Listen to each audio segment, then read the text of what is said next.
नमस्कार, मैं हूं नीलू।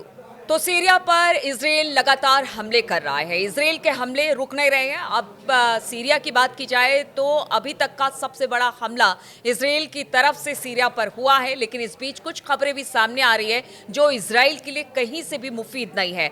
अब जुलाने की बात कर ली जाए, ईरान की बात की जाए या फिर तानाशाह असद की बात कर ली जाए, सब कुछ प्लान बना रहे हैं। किस तरह का प्लान है इजराइल को लेकर, बातचीत करने के लिए मयंक मेरे साथ जुड़ गए हैं। मयंक, अगर इजराइल की बात की जाए, वो लगातार तेजी के साथ सीरिया में घुसता चला जा रहा है। गोलन हाइट्स को उसने एक तरह से बफर जोन की तौर पर इस्तेमाल करना शुरू कर दिया है। इसके अलावा कहा जा रहा है कई सारे ऐसे जो गांव हैं सीरिया के बॉर्डर इलाके के, वहां तक इजराइल की सेना पहुंच गई है। लेकिन इस बीच कुछ खिचड़ी पक रही है। ईरान, जुलानी, असद, क्या खबर है, जरा बताइए। देखिए, ये जो आप बात कर रहे हैं इसकी जो है पिछले 24 घंटे में सोशल मीडिया और इंटरनेशनल मीडिया में ज़बरदस्त चर्चा हो रही है। इसकी 3 वजह है। हम 3 लोगों की बात करेंगे। एक जुलानी की तरफ से कुछ नए बयान सामने आए हैं, ईरान की तरफ से रिएक्शन सामने आया है और बशर अल असद की तरफ से भी पहली बार जो है वो रिएक्शन सामने आया है। अगर हम ईरान की बात करते हैं, देखिए ईरान के जो कमांडर हैं हुसैन सलामी, इनकी तरफ से एक बयान आया है। जिस तरह से इजराइल सीरिया में अटैक कर रहा है, उसके बाद ईरान की तरफ से हुसैन सलामी कह रहे हैं कि हम इजराइल को सीरिया की ज़मीन में दफन कर देंगे। ये एक प्रकार की धमकी उनकी तरफ से आई है। और उनका कहना है कि जैसे ही ईरान में बशर अल असद की सरकार गिरी है, उसके बाद से सीरिया में भयानक घटनाएं हो रही हैं और इजराइल को किसी भी सूरत में बख्शा नहीं जाएगा। ये बयान ईरान की तरफ से आया है। जो हुसैन सलामी है, जो खमेनेई के बेहद करीबी माने जाते हैं, उनकी तरफ से ये बयान आया है। और इसकी बड़ी वजह, इस बयान की बड़ी वजह है जो तारतूस में इजराइल ने नया हमला किया है। देखिए, बताया जा रहा है कि 16 दिसंबर यानी बीती रात को जो है इजराइल के F-15 जेट्स, इन्होंने इजराइल से उड़ान भरी।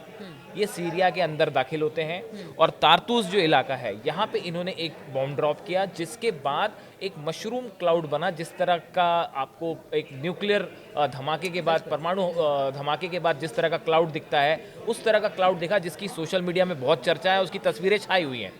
तो ये एक बड़ा हमला था। इसकी तरफ ईरान की तरफ से कहा गया कि ये एक डर्टी बम है या ये जो प्रतिबंधित बम है उसका इजराइल ने इस्तेमाल किया है। हालांकि आईडीएफ की तरफ से, इजराइल की तरफ से कहा गया है कि नहीं, ऐसा नहीं था, ये एक नॉर्मल बम था जो कि किसी बम जहाँ पे हथियार रखे हुए थे उसके ऊपर गिराया गया, इसलिए मशरूम क्लाउड बना।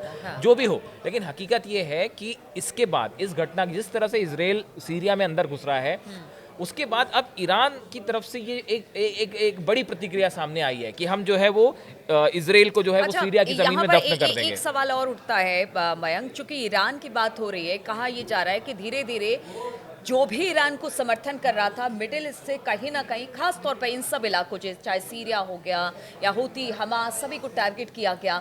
कहीं ना कहीं जो समर्थन था ईरान को लेकर वो धीरे धीरे कम होता चला जा रहा है। इसकी इनसिक्योरिटी क्या ईरान को है क्या? एक इसमें 2 बातें हैं। इसमें एक चीज़ और देखिए कि ये जो जुलानी है, ये इस तरह की बड़ी अजीबोगरीब चर्चाएं हैं सोशल मीडिया में कि जुलानी जो है उनका इजराइल और अमेरिका को लेकर रुख बड़ा अभी भी जो है संदेहास्पद है। देखिए, वो कुछ सीधे तौर पे जो है नेतन्याहू या इजराइल पे कुछ नहीं कह रहे हैं, लेकिन जैसी कि चर्चाएं थी और ये कहा गया कि उन्होंने गुप्त रूप से जो है वो अपने जितने लड़ाके हैं उनको ये कह दिया है कि बस बहुत हुआ, अब इजराइल को और आगे नहीं बढ़ने दिया जाएगा।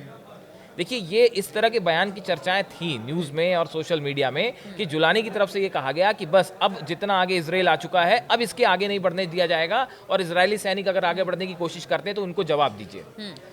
अभी जुलानी की तरफ से इस तरह की बातें जो है, संकेत सामने आए, उसके बाद नेतन्याहू की तरफ से एक बयान सामने आया और उन्होंने ये इशारा किया है कि भाई वो जुलानी के साथ एक प्रकार का समझौता करके कुछ सरकार फॉर्मेशन के लिए तैयार हैं। कि जुलानी इस मौके को, सीरिया में जिस तरह के हालात है, कहीं ऐसा ना हो असद आ जाए, उससे पहले जुलानी वहां पर चाहते हैं कि सेटल हो जाए। देखिए, जुलानी के पास जो है वो काफी बड़ी फोर्सेस हैं, 80,000 लड़ाके आसपास जो बोले जाते हैं उनके हैं, जो कि दमिश्क और उसके आसपास उनका अच्छा खासा होल्ड है। और ये बात नेतन्याहू भी समझते हैं कि अगर सीधा कन्फ्रंटेशन हो जाएगा जुलानी के साथ तो मुश्किल हो जाएगी, क्योंकि उसके बाद आप बस एयर स्ट्राइक कर सकते हैं, ठीक है, नुकसान पहुंचा सकते हैं, लेकिन जब ग्राउंड लड़ाई होती है तो देखिए ग्राउंड लड़ाई में हमेशा जो है वो सामने वाली फोर्सेस भारी पड़ती हैं, क्योंकि आप उसकी कंट्री में लड़ रहे हैं। तो देखिए, जुलानी का रुख भी जो है, हम बार बार ये कह रहे हैं कि बहुत महत्वपूर्ण है। अगर वो इजराइल के खिलाफ हो जाते हैं, हालांकि अभी तक ऐसी भी चर्चाएं होती हैं कि वो मोसाद के जो एजेंट हैं और इजराइल के ही समर्थक हाँ, हैं। बिल्कुल। ठीक है, हो सकता है, कुछ भी हो सकता है, लेकिन जो है